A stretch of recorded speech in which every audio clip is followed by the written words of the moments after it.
the way we view our justice system sort of turns on two factors. One is that outcomes are fair and just.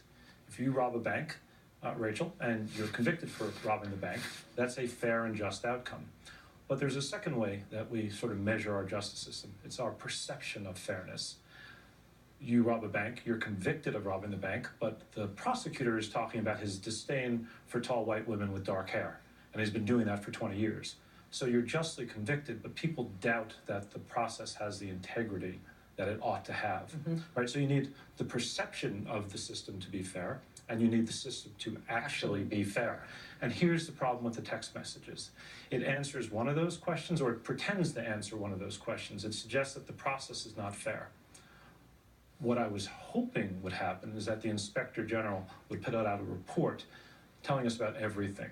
There was a bad perception, perhaps they shouldn't have written what they wrote. I'm not convinced that the First Amendment argument gets us out of this thing, meaning that they can write whatever they want whenever they want to write it. They ought to be more circumspect. But if those texts come out in context, then the IG could also tell us that the outcome was fair. Right. In other words, they shouldn't have written these things. They should have been more circumspect, Rachel. But there's no reason to think that the outcome was tainted. And so that's the problem with just releasing the texts without the context for them. And without a sense of how this is going to impact the country in an ongoing way, even outside this case. Right.